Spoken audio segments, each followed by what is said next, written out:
윤석열 대통령은 헌법재판소에서 진행된 탄핵 심판의 최종 변론에서 강경한 태도를 유지하며 자신의 계엄령 선포가 국가적 위기를 막기 위한 불가피한 조치였다고 강하게 주장했다. 그는 대한민국이 지금 심각한 위기에 처해 있다며 현재의 정치적 사회적 상황을 서서히 끓고 있는 냄비 속 개구리에 비유했다. 즉, 국민들이 위기의 심각성을 인식하지 못한 채 조금씩 위험에 빠져들고 있으며 계엄령은 이를 환기시키기 위한 극단적인 선택이었다는 것이다. 특히 윤 대통령은 자신이 계엄령을 선포한 직접적인 이유로 국가의 존립을 위협하는 반국가 세력의 존재를 강조했다. 그는 내부에서 정부를 흔들고 외부의 적과 결탁해 대한민국을 무너뜨리려는 움직임이 있었다며 가짜뉴스와 조작된 여론조사가 이러한 세력의 주요 도구라고 주장했다. 그는 국회가 특정 정당의 손에 장악되어 대통령의 국정 운영을 원천적으로 방해하고 있으며 정부의 주요 정책을 좌절시키는 방식으로 국가를 혼란에 빠뜨리고 있다고 말했다. 윤 대통령은 미국의 사례를 언급하며 자신의 계엄령 조치가 그리 이례적인 것이 아니라고 항변했다. 그는 미국에서는 도널드 트럼프 대통령이 두 번째 임기의 첫날 국가 비상 사태를 선포했다. 미국이 그렇게 할 수 있다면 우리는 왜 같은 기준을 적용할 수 없는가? 라고 반문했다. 그러나 이는 상당한 논란을 불러일으켰다. 미국의 국가 비상 사태와 한국의 계엄령은 법적 제도적 측면에서 근본적으로 다른 성격을 띠고 있으며 단순한 비교로 정당성을 주장하기에는 무리가 있다는 비판이 제기됐다. 계엄령 선포 이후 이어진 강한 반발에 대해 윤 대통령은 나는 이미 내 목적을 달성했다고 단언했다. 즉, 국민들에게 국가가 처한 심각한 상황을 알리고 경각심을 불러일으키는 것이 본래 목적이었으며 이를 통해 대한민국이 보다 강한 나라로 거듭날 수 있는 계기를 만들었다는 것이다. 그는 지금 이 순간 대한민국의 수많은 국민이 국가가 직면한 위기를 직시하고 있다. 이렇게 많은 국민이 깨어난 이상 다시 계엄령을 선포할 필요가 없다고 강조했다. 하지만 그의 이러한 주장은 오히려 국민들의 분노를 더욱 키웠다. 반대 진영에서는 그렇다면 애초에 계엄령이 필요하지 않았다는 말인가? 라는 반박이 나왔으며 국민을 위협하고 강제적인 방식으로 위기의식을 조성하는 것이 과연 민주주의 국가에서 용납될 수 있는 일인가? 라는 근본적인 의문이 제기됐다. 윤 대통령의 발언이 스스로의 결정을 정당화하기 위한 변명에 불과하다는 비판이 쏟아졌다. 그럼에도 불구하고 그는 나는 국민들의 걱정을 깊이 새기고 있으며 이번 일을 계기로 대한민국이 더 강하고 나은 국가로 나아갈 수 있도록 최선을 다하겠다고 말하며 정치 개혁과 헌법 개정을 통해 국가 시스템을 강화하겠다는 의지를 밝혔다. 하지만 그의 이 같은 발언이 국민들에게 얼마나 설득력을 가질지는 미지수다. 윤석열 대통령의 계엄령 선포 과정과 관련하여 법적 절차를 무시했다는 비판이 거세게 제기되고 있다. 계엄령이라는 것은 헌법상 매우 엄격한 요건을 충족해야 하는 조치임에도 불구하고 윤 대통령은 이를 국가적 경각심을 높이기 위한 정치적 메시지로 활용했다고 주장했다. 그러나 이는 단순한 경고가 아니라 군 병력을 동원하고 국회의 권한을 제한하려는 시도였다는 점에서 민주주의 원칙에 대한 심각한 도전으로 해석되고 있다. 헌법 제77조에 따르면 계엄령은 국가의 안보가 심각하게 위협받을 때, 즉 전쟁이나 반란과 같은 중대한 사태가 발생해야 선포할 수 있다. 하지만 윤 대통령이 계엄령을 선포한 당시 한국은 어떤 전쟁도 겪고 있지 않았고 내란이나 폭동이 발생한 상황도 아니었다. 그럼에도 불구하고 그는 국회가 자신의 국정 운영을 지속적으로 방해하고 있으며 이를 국가 안보를 위협하는 반국가적 행위로 간주해야 한다고 주장했다. 이러한 논리는 헌법적 기준을 무너뜨리는 위험한 선례를 남길 수 있다는 점에서 학계와 법조계에서 강한 반발을 불러일으켰다. 특히 계엄령 선포 직전 내각회의가 적법한 절차를 거쳤는지가 논란의 중심이 되었다. 헌법상 계엄령을 선포하기 위해서는 국무회의를 반드시 거쳐야 하며 이에 대한 심도 있는 논의가 필요하다. 그러나 윤 대통령은 회의 자체는 5분 만에 끝났다고 시인하면서도 이미 충분한 논의가 이루어졌으며 상황의 긴급성을 고려하면 더 이상 시간을 끌 수 없었다고 주장했다. 하지만 5분 만에 국가 비상사태를 결정하는 것이 정상적인 정부 운영 방식인지에 대한 의문이 제기되었고 이는 대통령의 독단적인 결정이었음을 방증하는 것 아니냐는 비판이 나왔다. 게다가 계엄령이 선포되던 날 윤 대통령이 국회 입법 기능을 사실상 무력화시키기 위해 군을 투입하려 했다는 주장도 나왔다.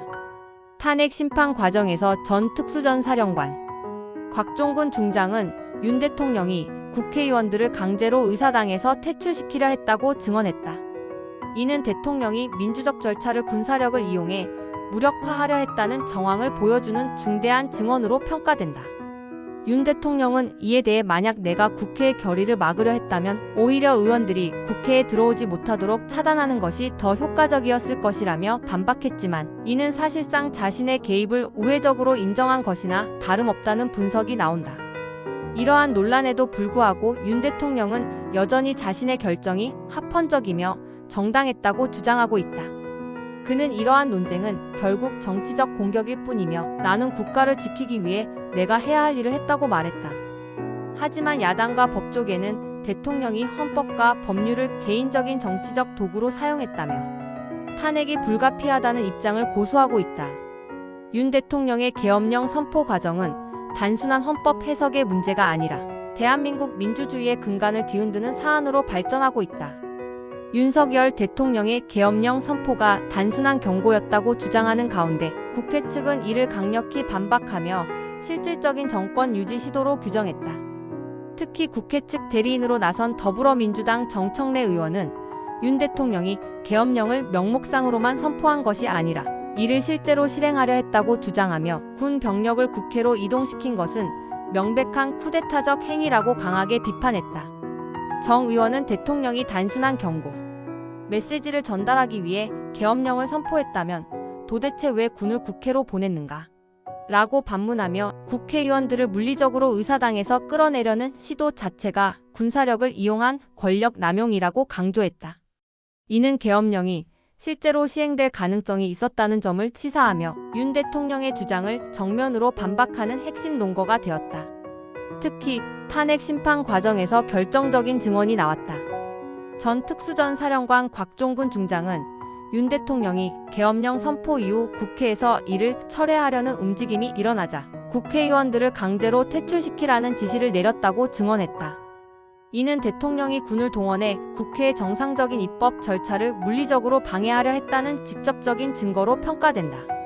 만약 이 증언이 사실이라면 윤 대통령은 단순히 계엄령을 선포한 것뿐만 아니라 이를 적극적으로 활용해 민주적 절차를 무력화하려 했다는 결론에 이른다. 윤 대통령은 이에 대해 의사당에서 의원들을 끌어내려는 것이 목적이었다면 차라리 그들이 국회에 들어오는 것을 막는 것이 더 효과적이지 않았겠느냐며 의혹을 부인했다.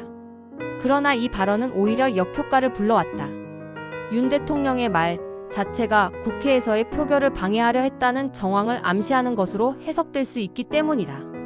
정치권과 법조계에서는 윤 대통령이 자신의 방어 논리를 펼치려다 오히려 결정적인 실언을 했다고 평가했다. 국회 측은 또한 윤 대통령이 국회의 계엄령 철회 표결을 막기 위해 신속하게 군을 배치하려 했다는 점을 지적하며 이는 명백한 위헌 행위라고 강조했다. 정 의원은 군을 동원해 국회 표결을 방해하려 했다는 것만으로도 헌정 질서를 무너뜨리는 중대한 범죄라며 군사 독재 시절에도 이런 노골적인 시도는 없었다고 강하게 비판했다.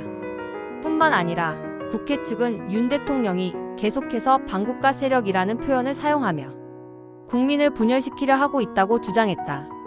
윤 대통령이 77페이지의 변론문에서 간첩과 스파이라는 단어를 25번이나 사용한 점을 들어 이는 정치적 위기를 타개하기 위한 전략적 언어 사용일 뿐이며 실질적인 증거 없이 국민을 선동하려 한다는 비판을 제기했다. 결국 윤 대통령의 변론은 국회의 강력한 반박에 부딪히며 더욱 논란을 증폭시키고 있다. 국회 측은 윤 대통령과 그의 지지자들이 민주주의를 부정하는 방향으로 여론을 조작하고 있으며 이를 반드시 법적으로 심판해야 한다고 주장하며 탄핵의 당위성을 거듭 강조했다. 7주간 이어진 대통령 탄핵 심판이 막을 내리면서 이제 대한민국의 운명은 헌법재판소의 손에 달려있다. 재판부는 2주 이내에 결정을 내릴 예정이며 8명의 재판관 중 최소 6명이 탄핵에 찬성해야만 윤 대통령이 파면된다. 만약 탄핵이 인용될 경우 대한민국은 헌정사상 두 번째로 현직 대통령을 탄핵하는 초유의 사태를 맞이하게 된다. 반면 탄핵이 기각될 경우 윤 대통령은 다시 권좌로 복귀하지만 정치적 후폭풍은 불가피할 것으로 보인다. 헌법재판소는 현재 두 가지 선택의 기로에 서 있다. 하나는 윤 대통령이 헌법을 위반하고 민주주의를 심각하게 훼손했다는 이유로 탄핵을 인용하는 것이고, 다른 하나는 그의 행위가 위헌적일지언정 탄핵 사유로 보기에는 부족하다는 논리를 적용해 기각하는 것이다. 문제는 이번 사건이 단순한 법적 논쟁을 넘어 한국 사회를 두 개의 극단적인 진영으로 갈라놓은 정치적 사건이라는 점이다. 어떤 결론이 나오든 한국 정치의 격변은 피할 수 없을 것이다. 탄핵이 인용될 경우 대통령직은 즉시 박탈되며 60일 이내에 차기 대선을 치러야 한다. 이 경우 윤 대통령과 그의 지지층은 정치적 탄압을 주장하며 거세게 반발할 가능성이 높다. 특히 헌재의 판결 직후 대규모 거리 시위가 벌어질 가능성이 있으며 일부 강경 지지자들이 물리적 충돌을 일으킬 위험성도 제기되고 있다. 윤 대통령 본인은 이미 탄핵을 반국가 세력의 음모라고 부정하며 결코 물러서지 않겠다는 의지를 보였기 때문에 그의 지지층 역시 격렬한 반응을 보일 것으로 전망된다. 반면 탄핵이 기각될 경우 윤 대통령은 정치적으로는 살아남지만 그의 지도력은 크게 훼손될 것이다. 이미 계엄령 사태로 인해 국내외 신뢰도가 바닥을 치고 있으며 국정 운영 역시 더욱 어려워질 것으로 보인다. 야당은 윤 대통령이 직을 유지하더라도 탄핵당한 대통령이라는 정치적 오명을 씌우며 끊임없이 압박할 것이고 국민적 반발도 거셀 것이다. 무엇보다 이번 사태가 윤 대통령의 장기 집권 시도라는 의혹을 증폭시킨 만큼 그가 남은 임기 동안 다시 계엄령과 같은 강경한 조치를 취할 가능성도 배제할 수 없다. 헌법재판소의 판결 이후 정치적 혼란이 지속될 것이라는 전망이 지배적인 가운데 전문가들은 이번 사건이 단순한 대통령 탄핵을 넘어 대한민국 민주주의의 향방을 결정하는 분수령이 될 것이라고 평가하고 있다. 윤 대통령이 정치적 생존을 위해 어떤 선택을 할지, 그리고 대한민국이 이 험난한 위기를 어떻게 헤쳐나갈지에 전 국민의 관심이 집중되고 있다.